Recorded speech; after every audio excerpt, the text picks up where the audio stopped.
Why was silence heavier than laughter? She could still feel the sting of it. The way the air inside the fisherman's hall had changed when her father's words landed.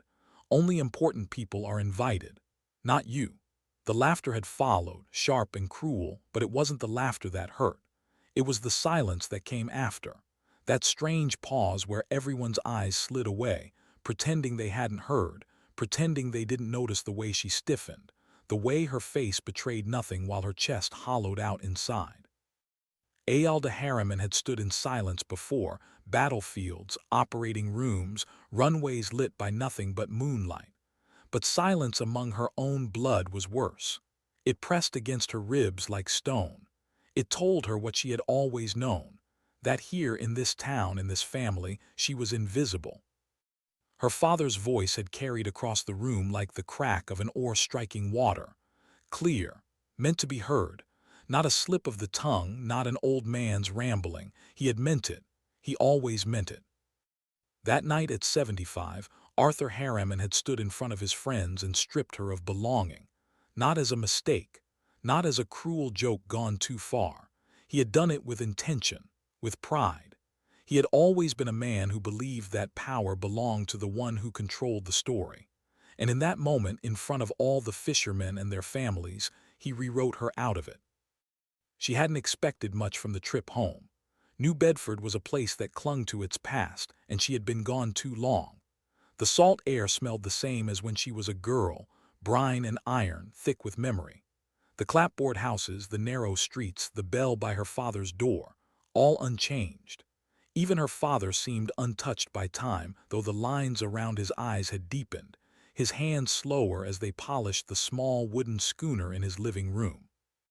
He looked up only once when she had asked about his birthday celebration. His voice was flat, measured, the blade he always kept sharp. Only important people are invited, not you. She had answered the way decades in uniform had trained her to answer. Calm, controlled, no wasted breath, one word, copy. But inside, something cracked again. The same crack that had opened when she was 10 years old and heard him tell the neighbors that Elliot was the real Haramman worth bragging about. She had lived her entire life inside that fracture, patching it over with service, with sacrifice, with medals she never hung in her father's house. And still, when he dismissed her in that same cold way, she felt herself slipping back into the smallness he had crafted for her. The house had felt suffocating that night. She had left a single gift, a framed photograph of her mother, Eleanor, her soft smile frozen in time, and walked out before the band struck its first note. She told herself she would not fight him anymore, that there was nothing left to win from a man who refused to see her. She told herself that dignity lived in silence. But the truth was, she was still that girl inside, carrying the chipped porcelain teacup her mother had pressed into her hands. "Don't let your father make you small," her mother had whispered. Those words were a commandment, not advice. And yet she had let him, for years. Her mother had been the only one to see her, to notice the small ways she kept going. The way she helped patch Elliot's torn jeans, the way she slipped coins from her allowance into the collection plate at church, the way her hands never trembled when she stitched a cut into place. Eleanor had known her daughter had a strength that wasn't loud, wasn't showy. But she had also known Arthur would never see it. He didn't waste his breath on daughters. His son was the prize. His son was the legacy. By 19, Aolda couldn't breathe under that roof. She had walked into the recruiter's office and signed her name in silence, chose the Air Force, chose to leave. Afghanistan taught her what her father never would. That strength wasn't measured in stories told over whiskey and dockside pride. It was measured in blood pressed between your fingers, in the whisper you gave to a dying soldier, "Stay with me. Breathe." It was measured in whether they opened their eyes again. That kind of weight could crush a person, but it made her. She grew into leadership not because she wanted it, but because others needed her to hold when everything else was falling apart. She rose, quietly, steadily, until she carried the rank of colonel. And yet in New Bedford none of that mattered. In the town where her father's voice carried louder than truth, she was still invisible. Elliot was the golden boy, Elliot was the bragging point, and she, the colonel, the medic who had patched broken bodies under fire, was just the daughter who left. The night of the celebration hall, she had told herself she would simply walk in, drop the envelope in the donation box, and leave before anyone noticed. No need for drama, no need for wounds reopened. Her dress blues were pressed sharp, ribbons aligned, shoes polished. She carried herself the way she always did, composed, steady, unreadable. But inside, the storm brewed. She had almost made it, almost slid the envelope in and disappeared, until her father stepped in her path, until his words carried again. Only important people are invited, not you. The room froze for one unbearable second, then glasses lifted. Conversations restarted with a forced brightness.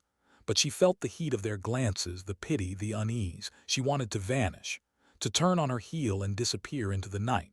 Her hand brushed the challenge coin in her pocket, warm from her grip, a reminder of who she was. Colonel Haramman, Air Force, not the girl he tried to erase.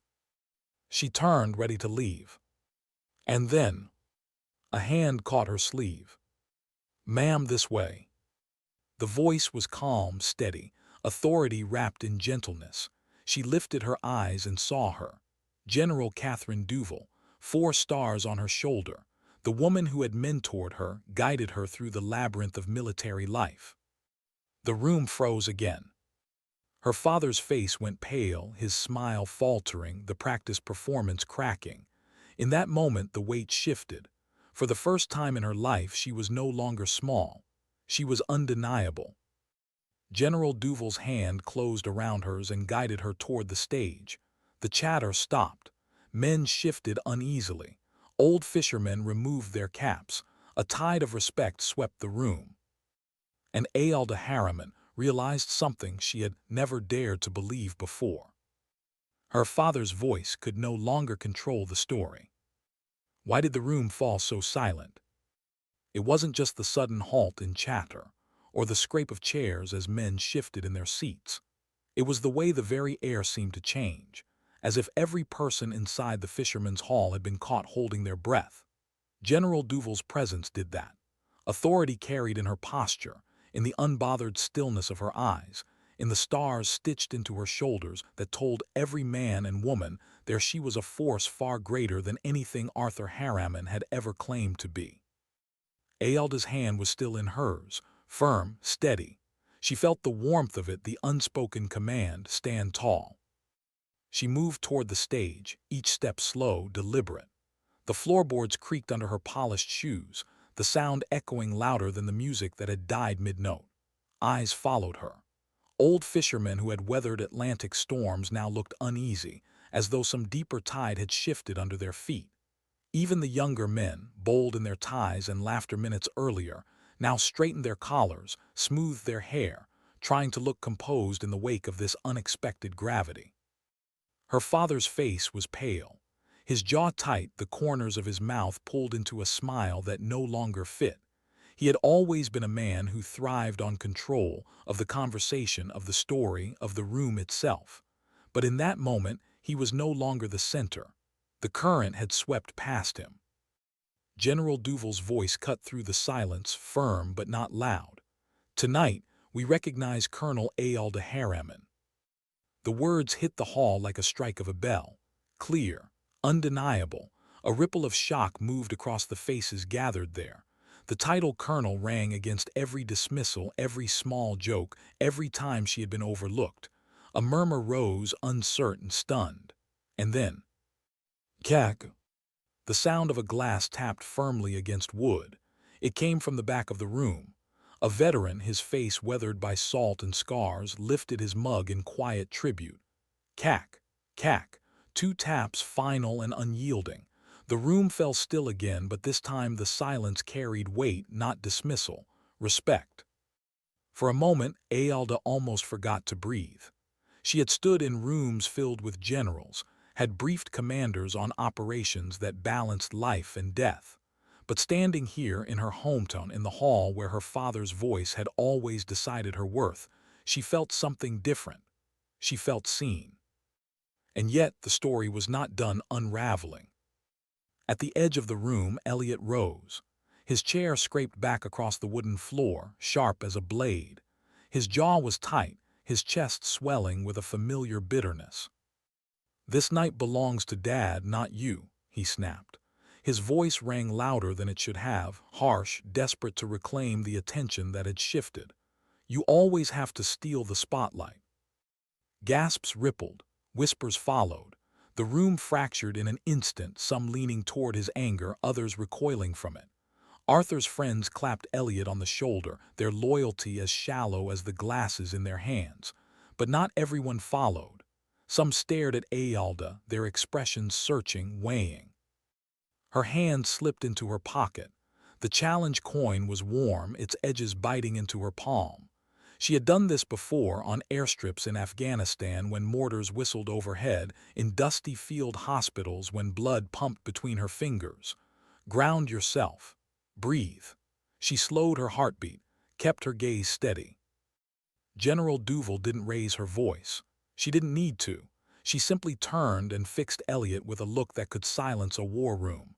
Her eyes, sharp and unblinking, landed on him like weight, and under it his chest faltered. His voice shrank. But the damage was done. The hall had split wide open. The private fracture of Aolda's family had spilled into the open. No longer whispers behind closed doors, no longer a quiet shame carried in silence. The town was forced to choose, and choices made in silence were louder than words. Mr. Tate, president of the Fishermen's Association, cleared his throat. His voice carried the weariness of duty. "Arthur Haramman will join the stage to take part in the pinning ceremony." Every eye shifted. Her father rose, stiff, slow, the years suddenly heavier on his shoulders. He walked forward with that familiar sense of performance, but his hands trembled as the small box was placed in them. For the first time in her life, she saw it. The shake he could not hide. The fragility he tried to mask with jokes, with loudness, with control. When he lifted the eagle insignia, his fingers brushed hers. The pin slid into place against her chest with a soft snap. The hall froze again, the weight of it pressing down like the ceiling fan's tired whine above them. In that silence, something shifted. Arthur Haramman was no longer the man who controlled the story. He had become the witness, forced to acknowledge a truth he could not bend. Elliot's voice cut in again, sharp, furious. "Her career is nothing but paperwork. Lawyers, real lawyers, defend justice." Arthur nodded faintly beside him, desperate to reclaim ground. But then, another sound. A chair scraped back. The veteran from before rose, his voice rough but clear. "I saw her save men in Afghanistan. That's justice, too." He tapped his mug again. Cack, cack. The effect was immediate. Pastor Miller breathed an unplanned amen. Fishermen nodded. Old men removed their caps, pressing them to their chests. A tide was turning, not because Aolda defended herself, but because the truth had been spoken by those who had nothing to gain. She stayed silent, her coin pressed in her palm, her breath steady. She didn't need to argue. The room spoke for her. Arthur's smile faltered. Elliot's fists clenched, fury burning in his eyes. But the town no longer looked at them. The weight of the story had shifted, quietly, irrevocably. General Duval's voice carried again, her tone like iron wrapped in velvet. "By authority of the United States Air Force Personnel Center, Colonel Aolda Haramman is hereby recognized." The national anthem rose, unplanned but instinctive. Chairs scraped back. Men and women stood tall. Old fishermen who had never set foot on a parade ground removed their caps with trembling hands. Reverence filled the room, carried in bowed heads, in tight chests, in the simple weight of silence. Near the stage, on a small table, rested the framed photograph of her mother. Eleanor's smile looked out over the gathering, soft and steady, as though she herself had orchestrated this moment. And for a fleeting breath, Aolda felt her mother beside her again, whispering what she had always whispered: "Don't let him make you small." Why do some victories feel heavier than defeats? The clapping had thundered through the fisherman's hall, loud, undeniable, rolling like a tide she hadn't expected to rise. Applause that wasn't shallow, not polite, applause that carried the weight of acknowledgement. But when the last hand stilled, when the anthem faded, what remained was silence again. A different kind of silence. One that pressed down not with shame, but with truth. Aolda Haramman stood in the center of that room, her new rank pinned to her chest, her mother's photograph glowing softly in candlelight nearby. She did not smile. She did not bow her head. She stood steady, her shoulders squared, her jaw calm, because she knew this wasn't triumph. Not really. This wasn't the moment where her father's cruelty was erased. This was simply the moment where the story no longer belonged to him. Arthur Haramman's eyes betrayed him. The tremor in his hands, the pale around his lips, the way he could not quite meet her gaze even as he forced the old half-smile onto his face. For years, he had carried himself as if nothing could unseat him. And now he stood small, smaller than she had ever seen him. But his instinct was always to rebuild the mask, to wrestle the story back into his control. And so, as the ceremony ended, as chairs scraped and people began to drift toward the exits, he reached for her sleeve and pulled her into the shadowed corner near the coat racks. "Let's take a photo for Facebook," he said, his voice low, careful, measured. The voice of a man who still believed presentation could repair what had unraveled. "Show we're good." For a heartbeat, she studied him, his eyes darting, his tone controlled, his hand trembling just enough that she noticed. She had looked into the eyes of young soldiers bleeding out, into the hollow gaze of men who realized the fight was already lost. Her father's eyes tonight were not the eyes of a victor. They were the eyes of a man clinging to scraps of a story he no longer owned. "No," she said, her voice steady, even. "Let it be what it was. This town heard the truth tonight." The words landed between them like a blade. He opened his mouth, but nothing came. No joke, no dismissal, no performance to cover the fracture. He simply stood there, shoulders slumped, his head bowed slightly. For the first time he looked small to her, not because she wanted him diminished, but because she no longer carried the weight of his shadow. Elliot, however, was not done. His face was red, his jaw tight, fury radiating from him. He had stormed out earlier, unable to stand under General Duval's gaze, unable to bear the shift of attention. But as she turned toward the door, she saw him again, standing near the exit, his hands balled into fists, his chest heaving. He didn't speak.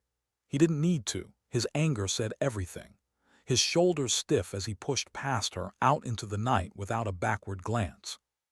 She watched him go, something in her chest tightening. Elliot had always been her father's mirror, his perfect reflection, the sun he held high above her. But tonight, that reflection cracked. She wondered if either of them would ever forgive her for it. Later, the hall emptied. The neon sign outside buzzed faintly, its light flickering against the harbor mist. She stepped into the salt night air, her uniform catching the faint glow of street lamps. The tide was high, the smell of brine thick, the wind sharp against her skin. She walked slowly, letting the cool night calm her pulse. Her feet carried her along the familiar path to the seaside cemetery. The stones stood in rows, weathered by storms, names carved into granite softened by years of wind and salt. She found her mother's grave easily, as if her heart already knew the way. Arthur Haramman, beloved mother, quiet strength. She knelt, the damp grass soaking through the knee of her uniform. For a moment she said nothing, just placed her hand against the cool stone, her palm flat, her chest tight. From her pocket she pulled the challenge coin, warm, worn from years of her grip, and laid it beside the stone. Then she drew a folded strip of cloth from her pocket, cut from a uniform too frayed to wear. She placed it carefully beside the coin. "I did not make myself small," she whispered. The words cracked in her throat, but they were steady enough to carry into the night air. The surf answered in a hush against the rocks. The Atlantic, restless and endless, seemed to breathe back at her. She closed her eyes, and for a fleeting second she could almost hear her mother's voice. Steady, sure, forgiving. It wasn't revenge. She realized that now. It wasn't victory. It wasn't about shamming her father in front of his friends or silencing Elliot's bitterness. Revenge was quieter. It was this, kneeling in the night, knowing she had drawn the boundary her father could never cross again, standing tall inside it unbroken. When she rose, the wind stung her cheeks, sharp and cleansing. She turned back toward town, the lights glowing faint through the mist, the laughter of fishermen drifting faintly across the harbor. But she didn't feel their dismissal anymore. She felt her own breath, steady and sure, carrying her forward. The next morning she found herself in a diner. The kind of place where the coffee was always burnt, the bacon always too crisp, the pancakes drowning in butter. The cracked vinyl booth squeaked under her as she slid in. Across from her sat General Duval, her posture as unshakable as always, a mug of coffee steaming between her hands. For a moment neither spoke. The clatter of plates, the murmur of other voices filled the space between them. Then Duval lifted her cup, her eyes locking onto Aolda, with the same firmness she had shown on the stage. "Revenge isn't fireworks," she said simply. "It's keeping your story, not letting others write it." The words landed heavy but not crushing. They settled into Aolda's chest like stones into water, sinking deep, rippling outward. She let them sit there, let them become part of her. And for the first time in years, she felt something she hadn't expected: peace. Not triumph, not victory, peace. For once, she wasn't bracing for the next remark, the next dismissal, the next battle to prove her worth. She simply sat in the cracked booth, steam rising between them, and let herself breathe. A few hours later, her bag packed, she loaded it into the backseat of her car. The morning sun spilled across the harbor, gilding the masts and rooftops in soft gold. The gulls dipped low, their cries sharp but free. The tide lapped against the piers as though the town itself was exhaling. She gripped the wheel, the leather warm under her palms, and let the truth settle clear in her chest. Important wasn't a guest list. It wasn't a story told at a fisherman's hall. It wasn't her father's laughter or Elliot's bitterness. Important was quieter. It was the truth lived out loud, steady, unshaken, undeniable. And as she drove out of New Bedford, she realized something else. For the first time in her life, she wasn't carrying his shadow. She was carrying only her own strength. What makes a soldier's voice steady when the world is falling apart? It was never training alone.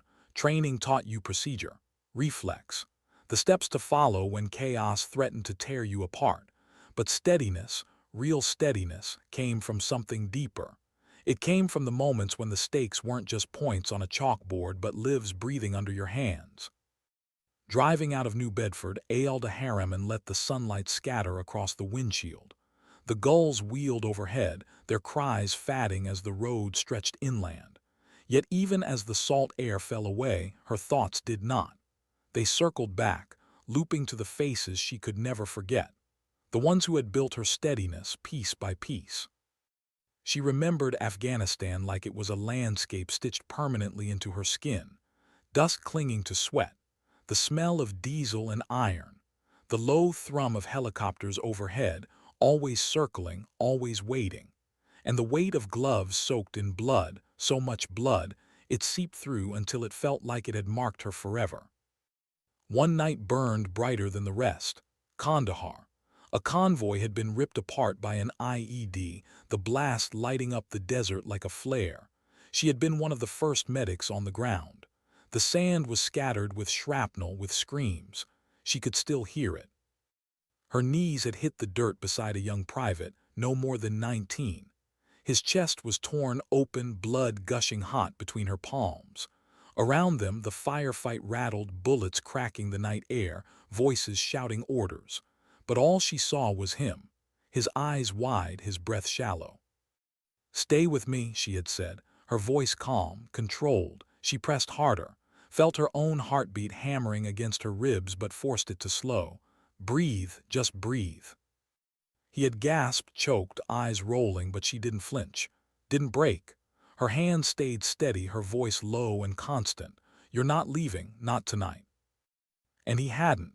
Hours later, stitched, bandaged, alive, he had whispered one word before drifting into sleep: thanks. That word weighed more than any medal she would ever receive. It was heavier than the eagle now pinned to her chest. It was the reason she carried herself the way she did: quiet, firm, unbroken. But the truth no one saw, not her father, not the men who dismissed her back home, was that steadiness came with a cost. It wasn't given. It was carved out of fear. Fear that clawed at you when your hands were inside someone's chest and the bleeding wouldn't stop. Fear when the radio crackled and you realized reinforcements were still 20 minutes out. Fear when you thought, if I fail, he dies. If I falter, she doesn't make it. That fear never left. It lived under her skin, sharp and restless.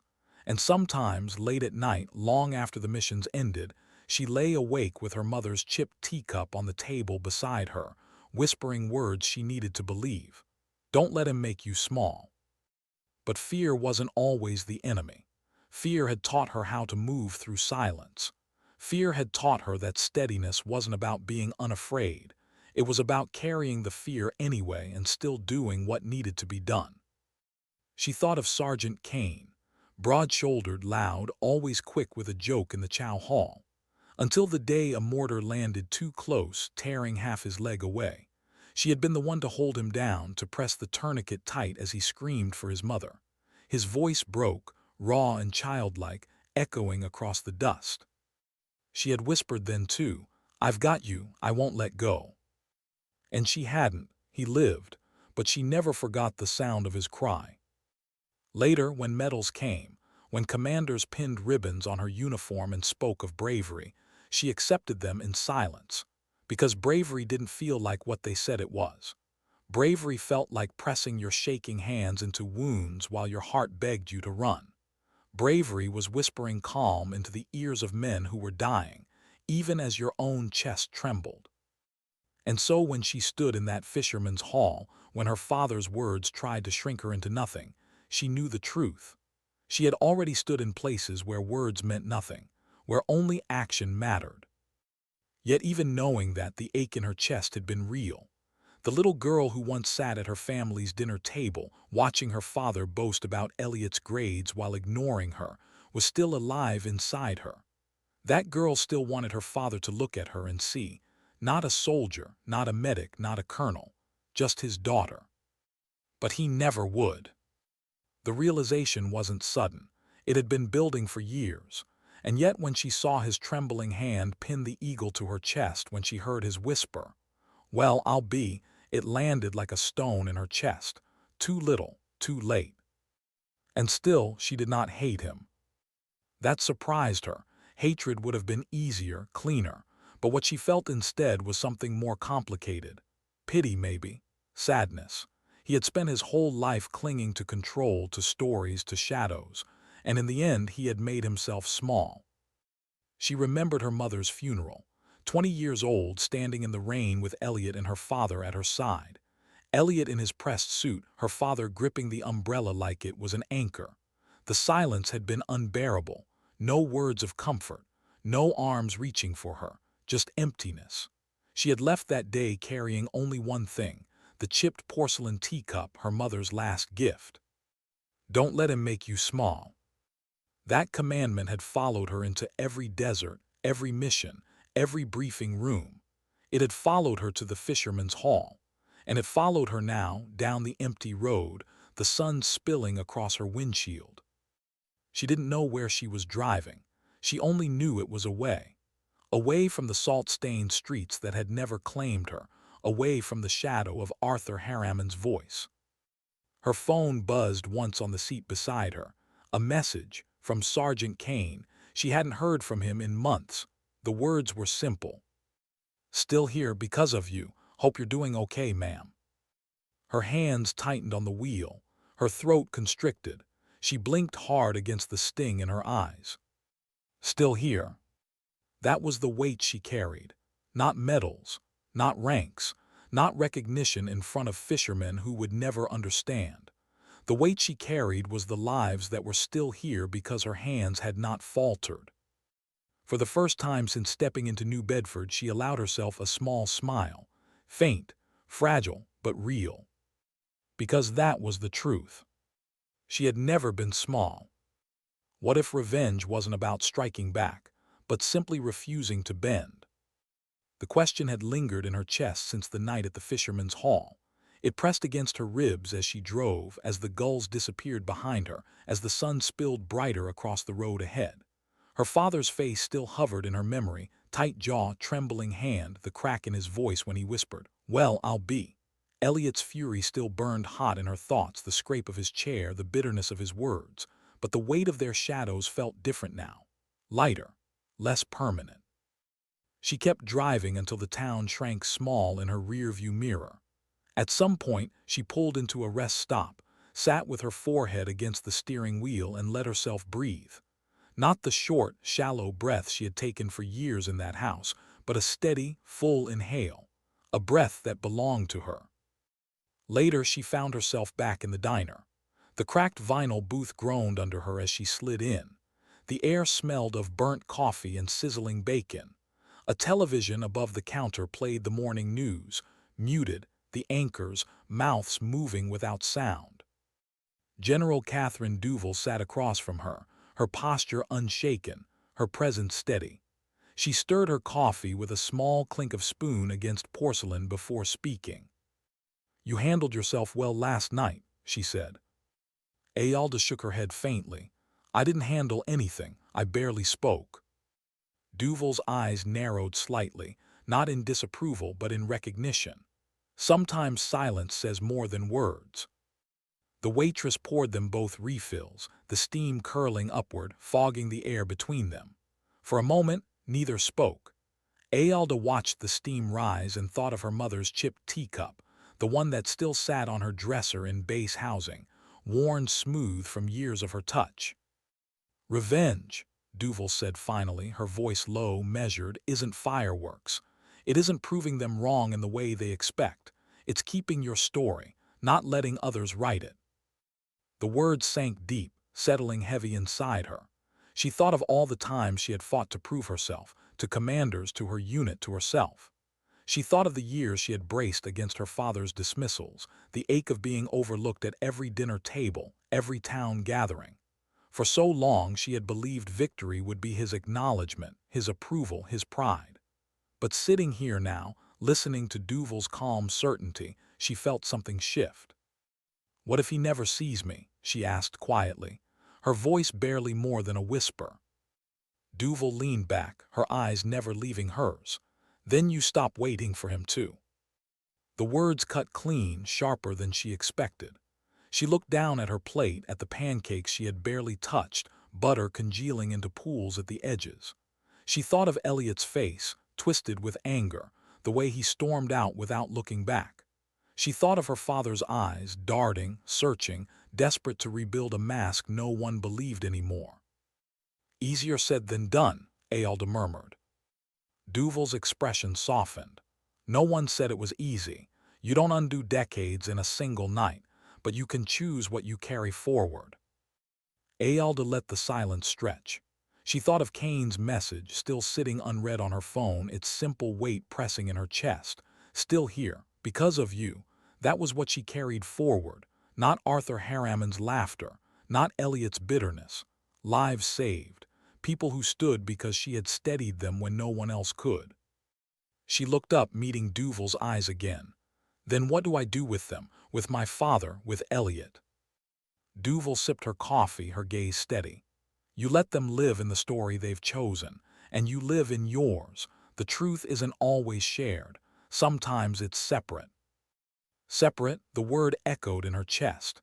She had never thought of it that way. For years she had believed her story was tangled in theirs, bound by blood, by obligation, by the constant need to prove she belonged at the same table. But what if she did? What if her story could stand alone, unburdened, complete? The thought was terrifying and liberating. The diner clatter faded into the background. She sat with it, let it settle, let it seep into her bones. For the first time in years she felt the possibility of release. Not forgiveness, not yet, maybe not ever, but release.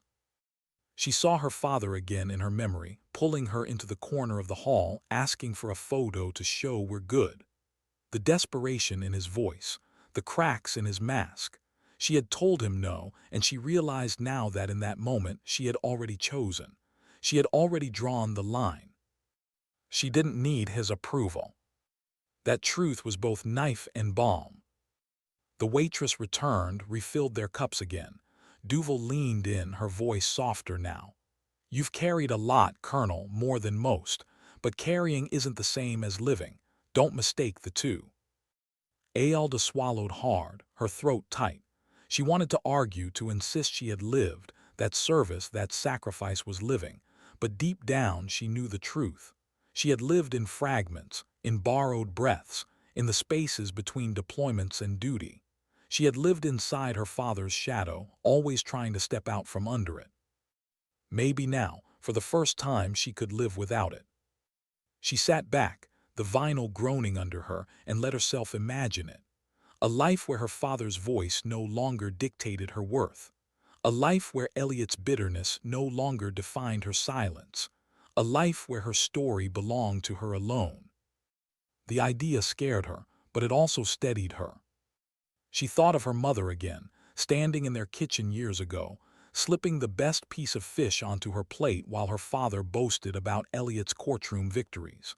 Her mother's eyes had said what her lips never dared. "I see you." Now at last she believed it.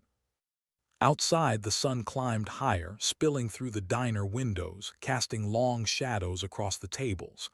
Aolda wrapped her hands around the warm mug, grounding herself in the weight of it. She didn't speak.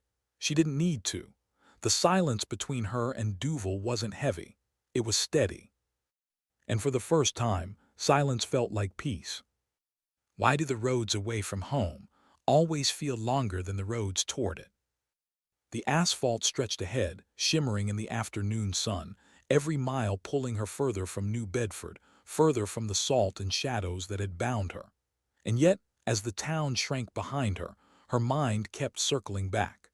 To the house on the narrow street with clapboard siding, to the brass bell by the door, to Elliot's laughter at the dinner table, ringing louder than her own voice ever did. The car hummed beneath her, steady as a metronome, but her thoughts refused rhythm. They tangled, memories folding in on each other. She saw Elliot at 12, standing tall at the fisherman's parade, their father's hand on his shoulder, pride in every word as he introduced him to neighbors. "My boy's going places. Law school. Mark my words." And she had stood beside them, forgot, her mother's hand slipping quietly into hers, grounding her without drawing notice. She remembered birthdays where Elliot's gifts had been wrapped in crisp paper, shiny bows. Her own, handed over last minute, wrapped in newspaper if at all. She told herself it didn't matter, that her mother's soft smile meant more than any ribbon, but deep down it had left its mark. Favoritism wasn't just preference, it was erasure. And that was what stung the most. Not that her father lifted Elliot high, but that he made her invisible in the process. Her grip tightened on the wheel. The road curved gently, trees lining the shoulders, shadows sliding across her windshield. She forced her breath steady, the same way she had in Afghanistan when panic clawed at the edges of her vision. Afghanistan. It always found its way back into her. The desert heat, the cries, the weight of lives in her hands. She had learned something there that Elliot never would in a courtroom, that justice wasn't only verdicts and laws. Justice was keeping a 19-year-old private alive long enough to call his mother again. Justice was holding a hand in the dirt while bullets cracked overhead, whispering, "Breathe, stay with me," until the medevac arrived.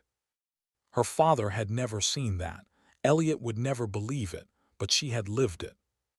And now, as the highway carried her farther from the town that refused to see her, she realized she didn't need them to anymore.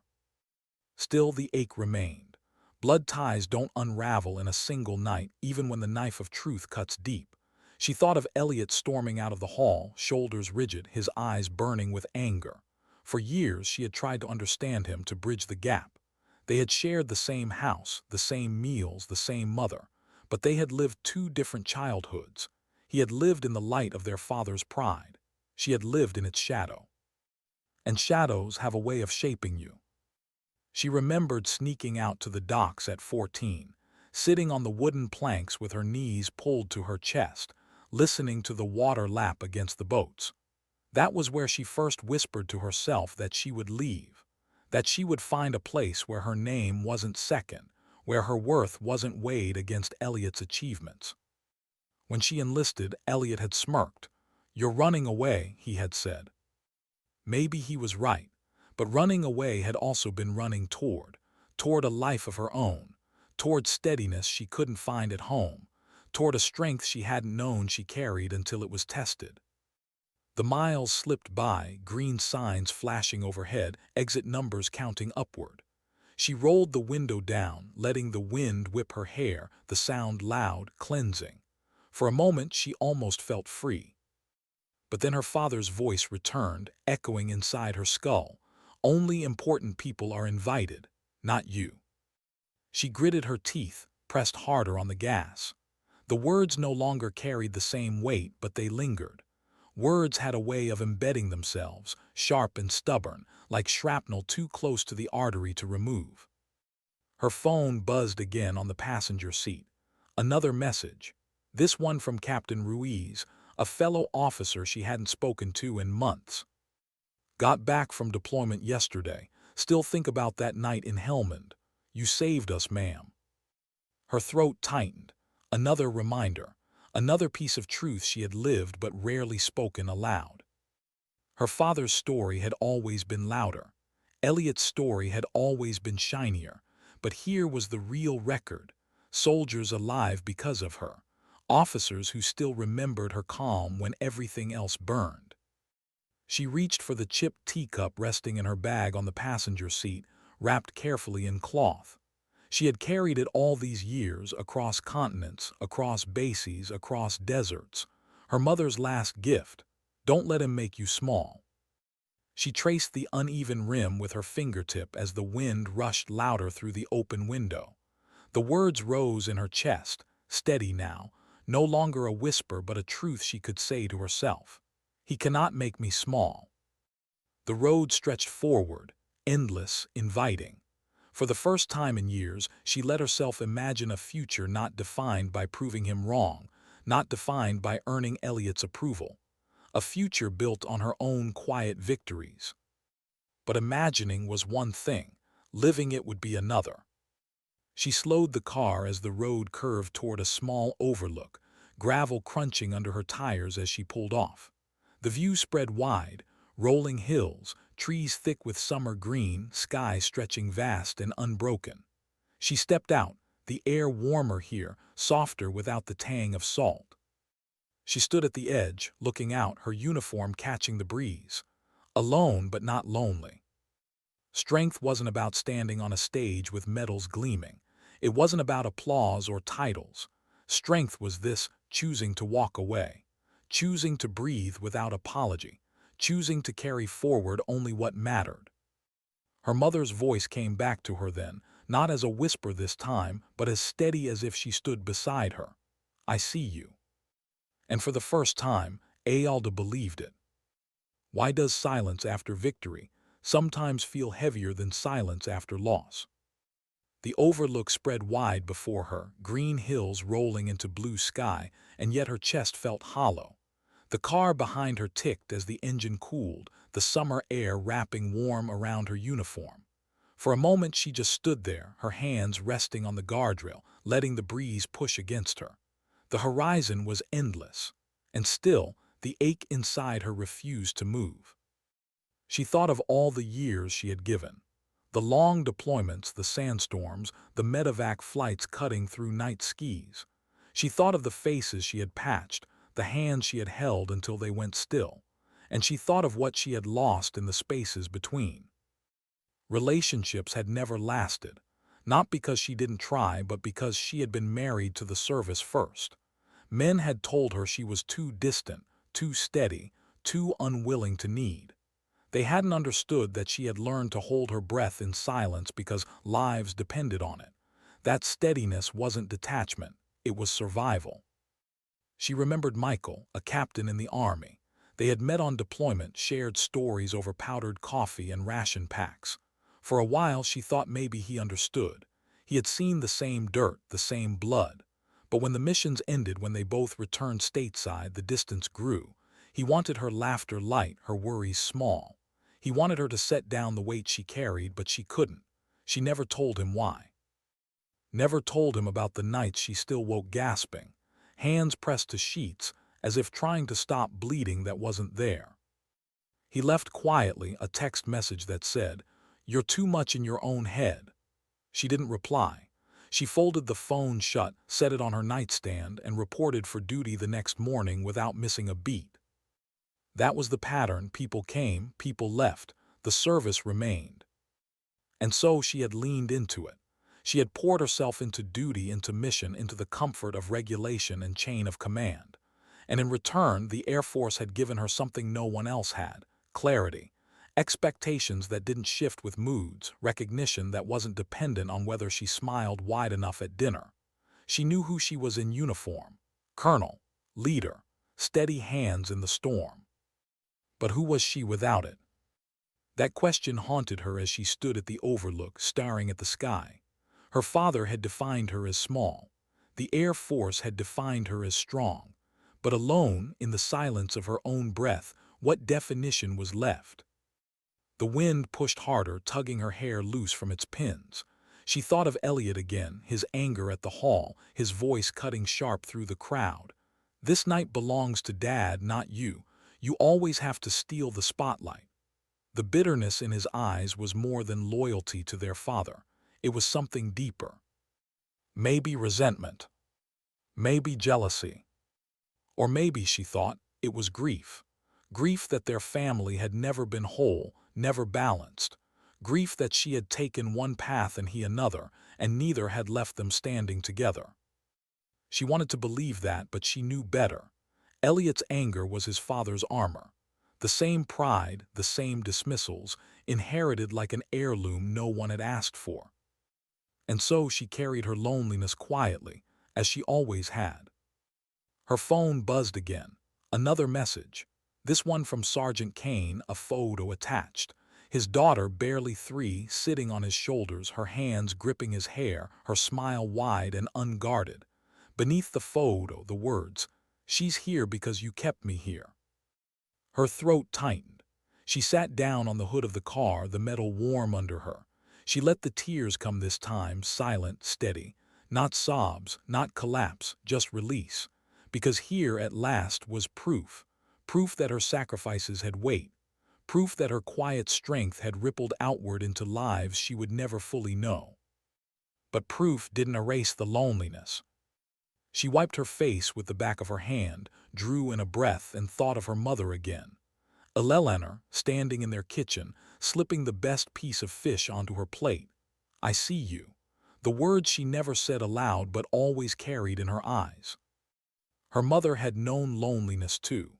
She had carried it in silence, living in the shadow of a husband who prized one child and dismissed the other. She had carried it until her heart gave out. Aolda pressed her hand against her chest, feeling the steady beat beneath. She would not let it give out in silence.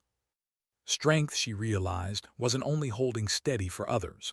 It was also knowing when to let yourself feel, when to admit the cost, when to set down the weight, if only for a moment. She slid off the hood, walked back to the guardrail, and let the horizon fill her eyes. She thought of the scholarship General Duval had announced, the Arthur Haramman Memorial Scholarship, a gift to children of service members, a way for her mother's name to live forward, to be spoken with pride. That, too, was proof. Proof that small acts could ripple far beyond the rooms where you were dismissed. The ache in her chest softened, not gone but gentler. The road stretched onward behind her. She would keep driving, not away from her past, not toward a destination she could name, but forward, always forward. Because dignity, she realized, was not about being seen by those who refused to see you. Dignity was choosing to stand anyway, to keep walking, even when no one clapped, even when no one called your name. And maybe, just maybe, Dignity was learning that loneliness could be a companion too, not an enemy, but a quiet reminder that what you carried had weight. She gripped the chipped porcelain teacup once more, tracing its worn edge, and whispered into the breeze, "I see me." And for the first time, the words felt true. Why does closure never arrive with trumpets, but with whispers? The road stretched on, long and quiet, the hum of the engine steady beneath her hands. Sunlight spilled golden across the windshield, painting the horizon with the soft promise of evening. She had been driving for hours now, away from New Bedford, away from the hall, away from her father's shadow. And yet the truth was she wasn't running anymore. For the first time, she wasn't escaping. She was simply moving forward. The past no longer clung with the same weight. It still lived inside her, the laughter that had stung, the dismissals, the years of being unseen. But it no longer dictated her steps. Each mile put a little more distance between the girl who once sat small at the family table and the woman who now drove steady into her own life. She pulled off the road as the sky softened into amber, the world caught between day and night. A small rest area overlooked a field where wildflowers bent in the breeze. She killed the engine, stepped out, and let the silence of the place wrap around her. It was a different silence than New Bedford had ever given her. Not heavy, not suffocating. A silence that breathed, a silence that let her breathe back. She sat on the hood of her car, watching the field ripple like water. The chipped porcelain teacup rested in her hands, wrapped carefully in cloth, worn smooth where her mother's fingers once held it. She traced its uneven rim with her thumb and let her thoughts settle. Her father's voice echoed faintly, almost like a memory caught on the wind. "Only important people are invited, not you." She let it come, let it pass. It no longer carved into her the way it once had. It was just sound now. Just words from a man too bound by his own pride to see what had always stood before him. Elliot's anger lingered too, his face flushed, his chair scraping across the floor, his voice sharp and bitter. "This night belongs to Dad, not you." She let that come and pass as well. His bitterness wasn't hers to carry anymore. His loyalty to their father's story wasn't hers to unravel. She had her own story now. Separate. Whole. The real voices that mattered were softer. Sergeant Kane's message, "Still here. Because of you." Captain Ruiz's words, "You saved us, ma'am." And the photo of Kane's daughter smiling on his shoulders, proof of a life carried forward because her hands had not faltered. And her mother's voice always, whispering steady through the years, "Don't let him make you small." The weight of it pressed tears into her eyes, but not the kind that broke her, the kind that released her. The field glowed gold under the sinking sun. She remembered Afghanistan then, not the blood, not the sand, but the sky. Vast, endless stars so bright they felt close enough to touch. She remembered sitting outside the medical tent once, exhausted, her gloves still stained, her body trembling from holding on too long. A pilot had sat beside her, silent, offering a cigarette she didn't take. They had both stared at the sky, saying nothing. And in that silence she had felt small, but not diminished. Small the way you feel standing under something infinite. That night had stayed with her. The realization that smallness wasn't always weakness. Sometimes it was humility. Sometimes it was awe. The kind of small that reminded you how precious each steady breath really was. She understood now what her mother had meant. Don't let him make you small. She hadn't meant small in the face of the infinite. She had meant small in the face of cruelty. Small in the face of someone else's refusal to see you. That was the smallness she had fought against her whole life.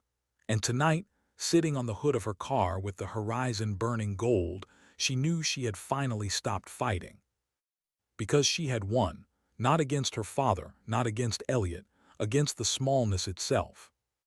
The night deepened slowly, stars pricking through the fatting sky. She stayed there, listening to the wind ripple the grass, the distant hum of cars passing now and then. For once, she wasn't bracing for the next command, the next dismissal, the next sharp word. For once, she simply was. Later, she would return to base. She would put her uniform back on, step into her office, carry out her duties. She would mentor young airmen the way General Duval had mentored her. She would steady them when fear clawed at their edges, remind them that silence could be strength, that dignity didn't need applause. And one day, when she finally laid down her uniform for good, she would keep walking forward, quiet, unshaken, her story her own. The stars stretched wide overhead. She looked down at the teacup, its rim catching the faint starlight. She set it gently on the hood beside her, as if her mother could see it too. "Thank you," she whispered into the night. The wind carried it away, but she knew the words had landed. Because dignity doesn't shout, dignity doesn't demand. Sometimes dignity doesn't speak. It simply acts.